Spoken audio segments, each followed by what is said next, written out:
কার্তিক মাস, হালকা শীত, আকাশে তুলোর মতো মেঘ। ভ্রমণ পিপাসুদের মনেও যেন একরাশ নরম রোদ ছুঁয়ে যায়। সব মিলিয়ে ঘুরে বেড়ানোর মৌসুম। আর ঠিক এই সময়ে শুরু ১৩তম বিমান Bangladesh travel and tourism fair, যেখানে মিলছে দেশি বিদেশি পর্যটন সংস্থার এক অনন্য মেলবন্ধন।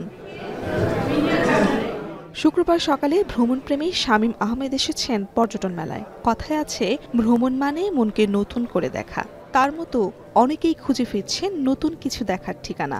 যারা ভ্রমণ পিপাসু তারা যখনই এই ফেয়ারগুলো হয় তখনই আসে, একটা মনের টান, আসলে একটা কি বলবো, যে এটা একটা ফিলিংস কাজ করে, যেখানে এসে আর আদার্স কোনো অফার আছে কিনা, বেটার কোনো ইনফরমেশন আছে কিনা সেটা দেখা। বাংলাদেশের বিভিন্ন পর্যটন খাতের প্রতিষ্ঠান সহ ১২টি দেশের ভিন্ন ভিন্ন স্টল নিয়ে বসেছে এই মেলা, যেখানে দেশের অভ্যন্তরীণ পর্যটন অঞ্চলের পাশাপাশি রয়েছে দেশের বাইরের অঞ্চলের নানা গন্তব্য। পর্যটকরা পাচ্ছেন এক ছাদের নিচেই নানা রকম সুযোগ। ভ্রমণ পিপাসুরা বেছে নিচ্ছেন দেশ ও বিদেশে যাওয়ার নানান প্যাকেজ। দেশের ট্যুর অপারেটররা বিদেশিদের কাছে তুলে ধরছেন বাংলাদেশকে, আবার বিদেশিরা তুলে ধরছেন তাদের কৃষ্টি কালচার। তবে বিভিন্ন দেশে ভিসা সীমিত করায় কিছুটা ভোগান্তির দাবি করছেন পর্যটকরা।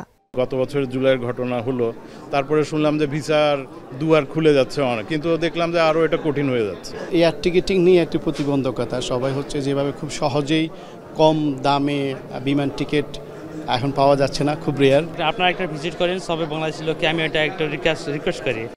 লোভনীয় অফার দেওয়া হচ্ছে কুয়াকাটা, কক্সবাজার, সিলেট সহ দেশের দর্শনীয় স্থানগুলোতে পর্যটন হোটেল গড়ে তুলতে। একাধিক কিস্তিতে কেনা যাচ্ছে শেয়ার, আর ট্রাভেল এজেন্টরাও দিচ্ছেন নানা অফার।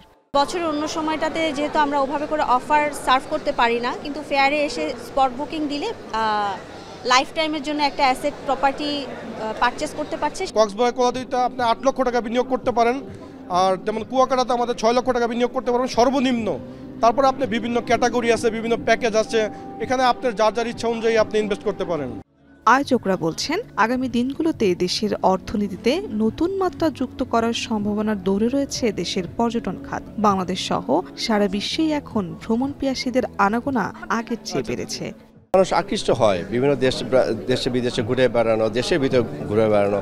তা আমি বলবো যে অবশ্যই পর্যটন খাতকে এগিয়ে নেওয়ার জন্য এয়ারলাইন্সকে আগে আসতে হবে, এবং আমরা সেখানে সবসময় পার্টিসিপেট করি।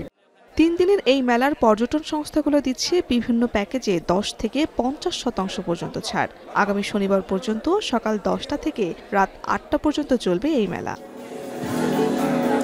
শারমিন পুতুল, এখন, ঢাকা।